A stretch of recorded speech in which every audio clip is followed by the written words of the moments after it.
Padrubhyascha kripa sindhubhyaiva cha patitanam pavanebhyo vaishnavebhyo namo namaha. Namo Vishnu Padaya Krishna Prasthaya Bhutale Srimati Bhakti Vedanta Swaminiti Namine Namaste Saraswati Devi Gauravani Pracharine Nirvishesha Sunyavadi Pasyatata Sadarine Jai Shri Krishna Chaitanya Prabhu Nityananda Shri Advaita Gadadhara Shivasadi Gaura Bhakta Vrinda. Come on, all of you. Hare Krishna, Hare Krishna, Krishna Krishna Krishna, Krishna, Hare Hare Hare, Hare, Hare Rama, Hare Hare Rama, Rama, Hare Rama, Rama Rama Rama, Hare Rama, Hare, Hare Hare, Hare Krishna, Hare Hare Krishna, Hare Krishna, Krishna, Krishna Krishna Krishna, Krishna, Hare Hare Hare, Hare, Hare Hare Rama, Hare Rama, Rama, Hare Rama, Rama Rama Rama, Rama, Hare Hare. Hare Hare Krishna. Krishna Yes, dear, Mataji. you're the co-host, you can share the screen. Yes, Mataji, okay. Mataji, you did not still yet made me as a co-host because I can't. Oh, I'm so sorry. Yes, the host Okay. can share only the I am name. not. Okay, I Mataji. thought I will. Yes, dear. Yes, Mataji.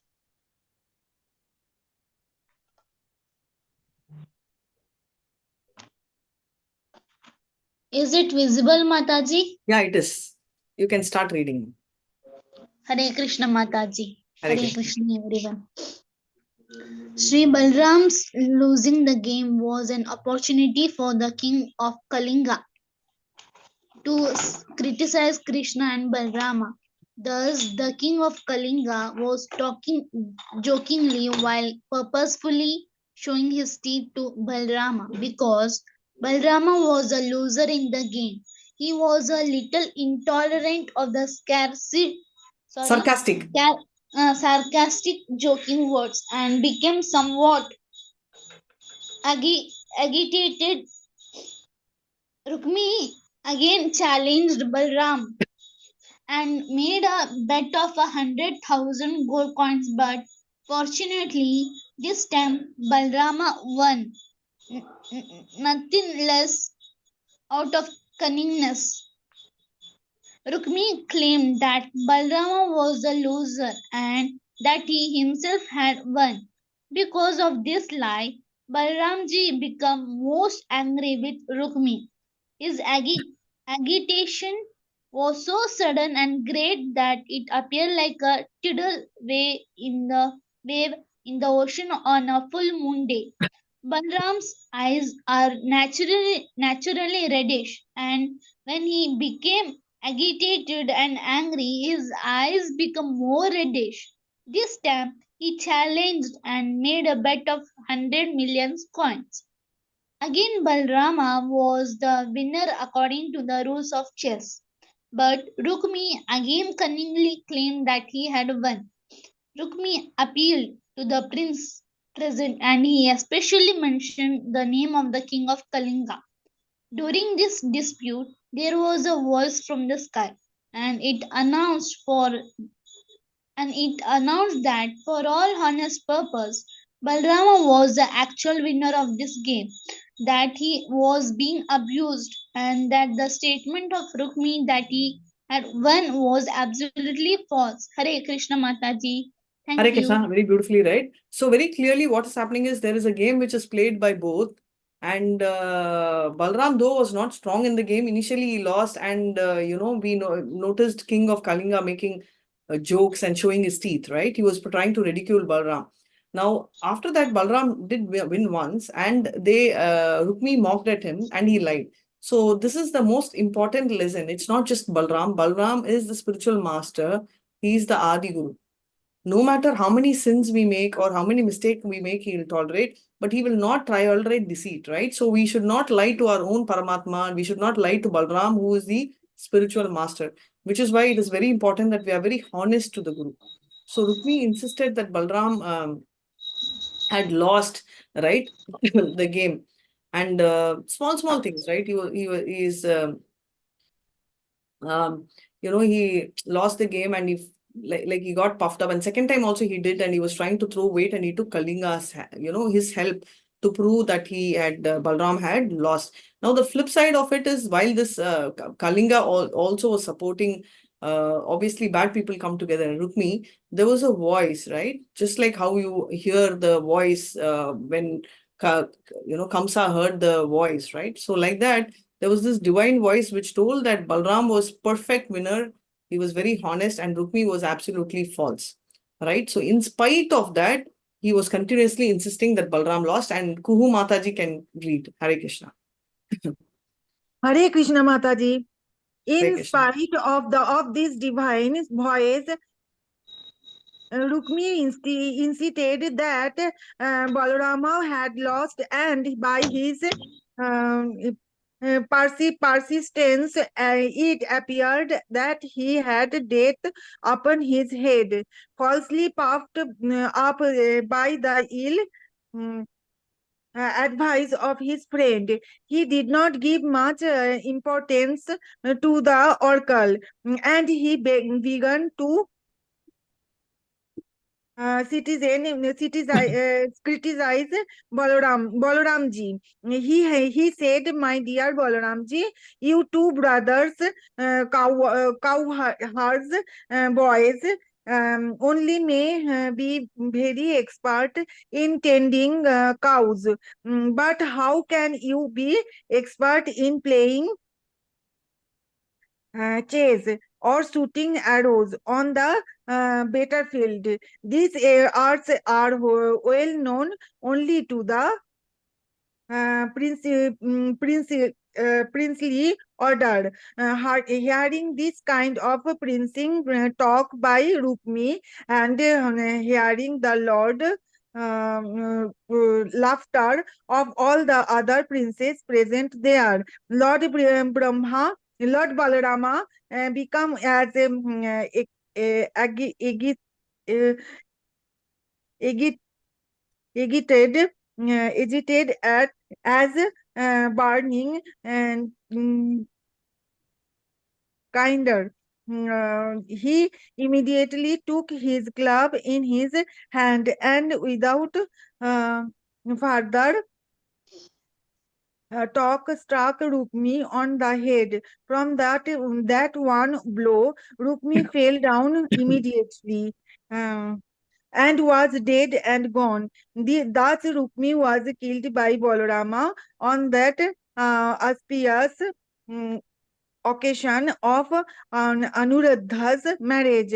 These things are not very uncommon in Kasturiya Kshatriya society. Kshatriya society. Thank Hare you, Krishna Mata. Mataji. Yeah, so you can do the next para, but let me explain this. So basically, what they are telling is, for us it's very uncomfortable, right? If there is a fight which is broken when there is a wedding on the way, we feel uncomfortable. But for Kshatriyas, these are things common, like kidnapping the girl whom they are going to marry, or these kind of things are very much expected. Now, Balram had to play the game because any devotee, or I'm sorry, any one in the princely order, when called for a war or for a game, they cannot refuse. So was the case with Yudhishthira as well. However, Balram won twice, though initially he lost. He actually was being mocked by these two people. In spite of Akashvani giving the truth, he was not willing to hear. And therefore, he did that to reduce the. So many times we'll think, is Balram angry? Is he the one, is so tempered? No. Balram is Adi Guru and he's a spiritual master. He'll never be angry. But he immediately did this to control the situation, right? Because he noticed that he was getting overpuffed and it is going uncontrolled over years to come. From the time Rukmini got married, his attitude did not change, which is why it is okay to be born out of bad qualities, but we should not live forever and die with the bad quality. So immediately after doing that, he will also break the teeth of the grinning Kalia. Yes, Mataji, please read. Hare Krishna.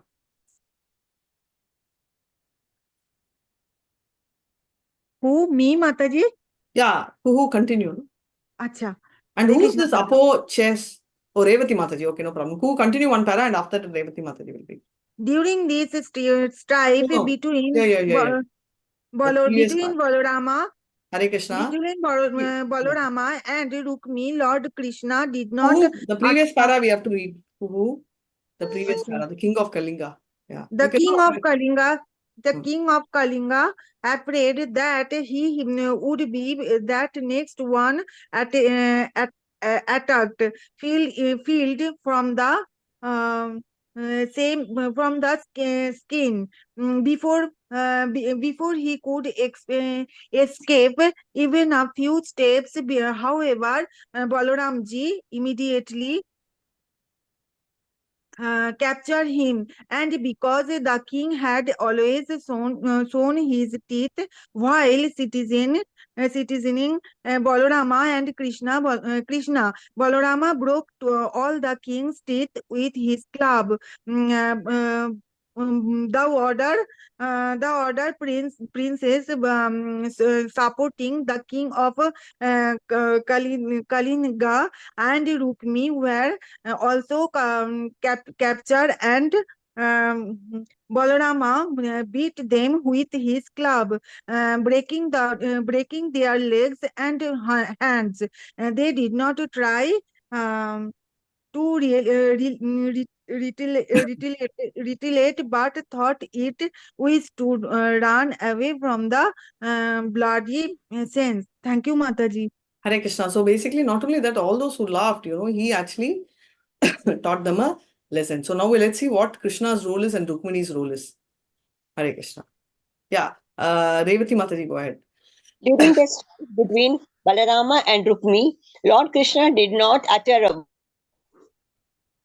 and for he knew that if he supported Balarama, Rukmini would be unhappy, and if he said that the killing of Rukmi was unjust, then Balarama would be unhappy. And therefore, Lord Krishna was silent on the death of his brother-in-law Rukmi on the occasion of his grandson's marriage. He did not disturb this affectionate relationship with either Balrama or Rukmini. After this, the bride and the bridegroom were ceremoniously seated on the chariot and they started for Dwarka. And accompanied by the bridegroom's party, the bridegroom's party was always protected by Lord Krishna, the killer of the Madhu demon. Thus, they left Rukmi's kingdom, Bojakata, and happily started for Dwaraka. Thus ends the Bhakti Vedanta purport of the 61st chapter of Krishna, the genealogy of the family of Krishna. Hare Krishna, Hare Mataji. Krishna, Thank you. Mataji. Very nice. You can continue the next para, next story also. But meanwhile, what we will talk about is obviously Krishna was very neutral because he knows if he had taken sides, both will be very upset. And therefore, at the time of marriage of Anuruddha and the grandchild's marriage, the death of his brother-in-law also happened. But he thought he will not take sides of Balram because Rukmini will be upset for killing Rukmi. And if he did not want to take sides of Rukmini also because Balram would be upset. So he just decided to do that. And after the marriage, they had taken him to Dwaraka, the place where they were living. And Krishna did give a lot of protection for his grandson. Now we will move to the chapter 62 to see how Yusha and Aniruddha met. Hare Krishna. Yeah, please start now. Rukmini, Revati Mataji, start. The meeting of Aniruddha and Usha, which caused a great fight between Lord Krishna and Lord Shiva. It was very mysterious and interesting. Maharaja Parikshit was eager to hear the full story of the Sukadeva Goswami, and thus Sukadeva narrated, My dear king, you must have heard the name of a king Bali. He was a great devotee and who gave away in charity all that he had, namely the whole world, to Lord Vamana, the incarnation of Vishnu. As a daft Brahmana, King Bali had 100 sons, and the eldest of all of them was Banasura. This great hero, Balasura, born of Maharaja Bali, was a great devotee of Lord Shiva and was always ready to render service unto him. Because of his devotion, Balasura achieved a great position in society, and he was honored by every respect. Actually, he was very intelligent and liberal also, and his activities are all praiseworthy because he never deviated from his promise and word of honor. And he and he was very truthful and fixed in his vow. In those days, he was ruling over the city of Sonatipura. By the grace of Lord Shiva, Banasura had 1,000 arms, and he became so powerful that even the demigods like King Indira were serving him most obedient. Hey Krishna Mataji. Hare Krishna. So basically, Banasura is King Bali. Bali had 100 children, right? We all know the story of Vaman, where Vishnu comes as Vaman. So this Banasura is a great devotee of Lord Shiva, and he performed a lot of sacrifice. So let's hear what is the benediction Shiva had given. Yes, Shweta Mataji, let's do 2 paras and we'll end here. Hare Krishna. Hare Krishna Mataji. Long ago, when Lord Shiva was dancing in his celebrated fashion for Tandava Nritya, for which he is known as Nataraja, Bhanasura helped Lord Shiva in his dancing by rhythmically beating drums with his 1,000 hands. Lord Shiva is well known as Ashtosha, very easily pleased. Ashutosha. Ashutosha, sorry, and he is also very affectionate to his devotees. He is a great protector for persons who take shelter of him, and is the master of all living entities in this material world. Being pleased with Bhanasura, he said, "Whatever you desire, you can have from me, for I am very much pleased with you." Bhanasura replied, "My dear Lord, if you please, you can remain in my city just to protect me from the hands of my enemies." Once upon a time, Bhanasura came to offer his respects to Lord Shiva by touching the lotus feet of Lord Shiva with his helmet, which was shining like the sun globe. He offered his obeisances unto him. While offering his respectful obeisances, Bhanasura said, "My dear Lord, anyone who has not fulfilled his ambition will be able to do so by taking shelter of your lotus feet, which are just like a desire tree, from which one can take anything he desires. My dear Lord, you have given me 1,000 arms, but I don't know what to do with them. They are simply a burden. I can't use them properly in fighting, since I can't find anyone competent to fight with me except your lordship, the original father of the material world. Sometimes I feel a great tendency to fight with my arms, and I go out to find a suitable warrior. Unfortunately, everyone flees, knowing my extraordinary power. Being baffled at not finding a match, I satisfy the itching of my arms by beating them against the mountains. In this way, I tear many great mountains to pieces. Hare Krishna Hare Krishna. Mataji. So we'll stop here. We will see what Shiva says.